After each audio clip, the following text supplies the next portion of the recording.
ওম সূর্যায় নমঃ। ইউটিউবের সমস্ত শ্রোতাদের জানাই বিনম্র প্রণাম। আমি অ্যাস্ট্রোলজার ননীগোপাল দাস। আজকের এই ভিডিওতে আপনাদের বলবো যে সমস্ত জাতক জাতিকার তুলা রাশি এবং এই রাশির অধীনস্থ চিত্রা, স্বাতী ও বিশাখা নক্ষত্র তাদের স্বভাব অর্থাৎ বৈশিষ্ট্য কিরকম। আপনারা সবাই যুক্ত হয়েছেন সনাতন উইথ অ্যাস্ট্রোলজি ইউটিউব চ্যানেলে, সুতরাং ভিডিওটি স্কিপ না করে মনোযোগ সহকারে দেখুন। আমি পূর্বে বলে এসেছি যে একটি রাশির মান হচ্ছে 30 ডিগ্রি। তো এই তুলা রাশির 30 ডিগ্রি অংশের মধ্যে চিত্রা নক্ষত্রটি থাকে 6 ডিগ্রি 40 কলা, স্বাতী নক্ষত্রটি থাকে 13 ডিগ্রি 20 কলা এবং বাকি 10 ডিগ্রি অংশ বিশাখা নক্ষত্রে থাকে। প্রথমে আমরা এই তুলা রাশির কি বৈশিষ্ট্য জানবো, পরে আমরা এই এর অধীনস্থ যে তিনটি নক্ষত্র তাদের বৈশিষ্ট্য সম্পর্কেও জানবো। তুলা রাশি হচ্ছে একটি চোর রাশি। এদের অধিপতি গ্রহ হচ্ছে শুক্র। এই রাশিকে তুলা দণ্ডধারী মনুষ্যাকৃতি রূপে কল্পনা করা হয়। পুরুষ রাশি, উচ্চ রবযুক্ত, ক্ষত্রিয় বর্ণ, সুগঠিত দেহ, মেধাবী, ধ্যান ধ্যানের দ্বারা অন্যের সন্তোষ বিধানকারী ও এরা বহুভাষী যুক্ত হয়। পশ্চিম দিকে এদের খুবই শুভ হয়, তাই পশ্চিম দিকে স্বামীও বলা হয় এদের। এছাড়া এদের শুভ বর্ণ হচ্ছে কৃষ্ণ বর্ণ। এই রাশির জাতকদের গতিকে বায়ুর গতির সঙ্গে তুলনা করা হয়, কিন্তু এরা মেষ রাশির মতন এতটা তীব্র বা তীক্ষ্ণ হয় না। এদের চরিত্রের প্রধান বৈশিষ্ট্য হলো পুঙ্খানুপুঙ্খভাবে বিচার ও বিশ্লেষণ করা। বিচার না করে এরা কোনো কাজে হস্তক্ষেপ করে না।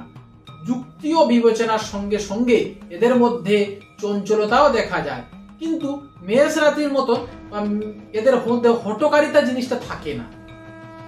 এরা সর্বদা আরামপ্রিয় ও আনন্দপ্রিয় হয়, তাই অশান্তি এরা পছন্দ করে না। এরা মেষ রাশির মতন আত্মকেন্দ্রিক নয়, এরা সর্বদা সামাজিক।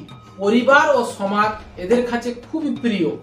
আসন বসন বাক্যালাপ এইসব ব্যাপারে এরা সংযমী হয়। এবার আসি এই তুলা রাশির জাতক জাতিকার যোগ্যতা নিয়ে। তুলা রাশির জাতকরা সর্বমুখী প্রতিভাবান হয়। রাজনীতি, অধ্যাপনা, হিসাব নিকাশ, শাসন প্রশাসন সব ব্যাপারেই এরা কম বেশি দক্ষ হয়। চাকরির চেয়ে ব্যবসাতে এরা বেশি উন্নতি লাভ করে।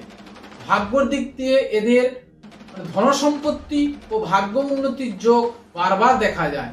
এদের জীবনে প্রথম ও শেষ ভাগ খুবই ভালো হয়।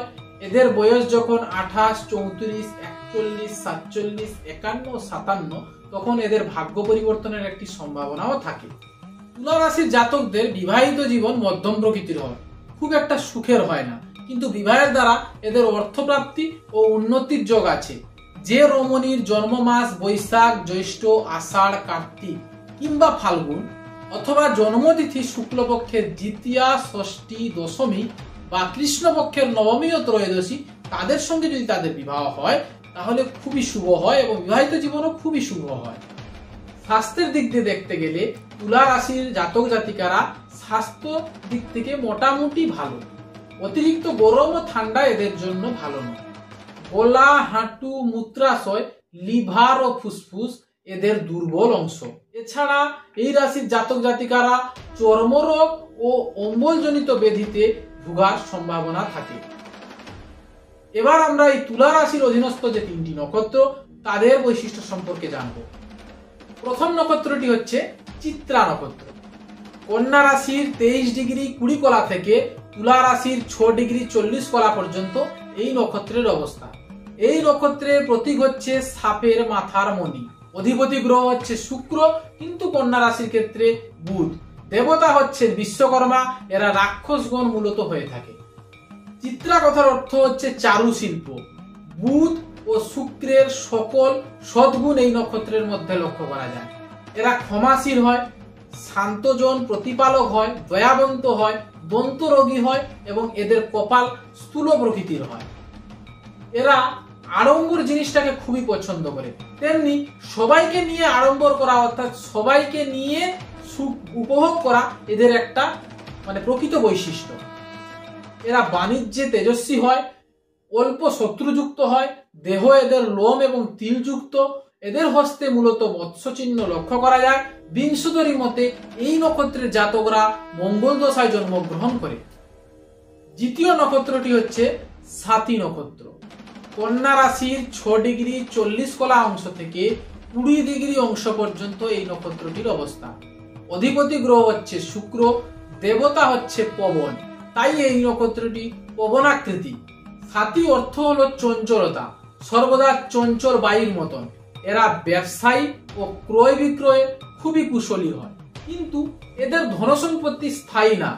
এই নক্ষত্রের জাতকরা সর্বদা মানসিক উদ্বিগ্নতা কষ্টে ভুগে।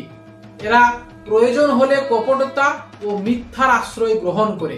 মিথ্যাকে সত্যরূপে প্রতিষ্ঠা করা এদের প্রধান উদ্দেশ্য। এদের কামনা ও বাসনার মাত্রা অত্যধিক। সব সময় বিলাসিতার মধ্যে এরা ডুবে থাকতে পছন্দ করে। এদের বয়স যখন 27, তখন এদের সঙ্গদোষে পড়ার সম্ভাবনা থাকে। 48 বছর বয়সে অস্ত্রাঘাতের একটা সম্ভাবনা থাকে এবং 53 বছর বয়সে গুরুতর একটা রোগ হওয়ার সম্ভাবনা থাকে। বিংশতরি মতে এই নক্ষত্রের জাতকরা রাহু দশায় জন্মগ্রহণ করে। তৃতীয় নক্ষত্রটি হচ্ছে বিশাখা নক্ষত্র। এই নক্ষত্রটি তুলা রাশির 20 ডিগ্রি অংশ থেকে বৃশ্চিক রাশির 3 ডিগ্রি 20 কলা পর্যন্ত থাকে। অধিপতি গ্রহ হচ্ছে শুক্র, কিন্তু বৃশ্চিক রাশির ক্ষেত্রে অধিপতি গ্রহ হচ্ছে মঙ্গল। দেবতা হচ্ছে ইন্দ্রাগ্নি। বিশাখা কথার অর্থ হলো শাখা শূন্য। এই নক্ষত্রের বিশেষত্ব হলো জাতক বা জাতিকা খুবই চরিত্রবান হয়, রক্ষণশীল হয়, মানসিকতা যুক্ত হয় এবং যুক্তিশালী এবং অপ্রিয় স্পষ্ট বক্তা হয়। এদের স্থূল কপাল হয়, নাসিকা একটু দীর্ঘ হয় এবং কেশ খুবই সুন্দর, অর্থাৎ চুল খুবই সুন্দর হয়। হস্তে এদের মৎস্য চিহ্ন থাকার সম্ভাবনা থাকে। এরা বাল্যকালে দুঃখী এবং মধ্য বয়সে সুখী হয়। এই নক্ষত্রে জাতকরা বিংশতরি মতে বৃহস্পতি দশায় জন্মগ্রহণ করে। আজকের এই ভিডিওতে আমরা তুলা রাশি জাতক জাতিকার কি বৈশিষ্ট্য এবং তার অধীনস্থ যে 3টি নক্ষত্র তাদের বৈশিষ্ট্য সম্পর্কে জানলাম। যদি ভিডিওটি ভালো লেগে থাকে ভিডিওটিকে অবশ্যই লাইক করবেন, চ্যানেলটির পাশে থাকার জন্য চ্যানেলটিকে অবশ্যই সাবস্ক্রাইব করবেন, বন্ধুদের কাছে অবশ্যই ভিডিওগুলিকে শেয়ার করবেন। ভালো থাকবেন, নমস্কার।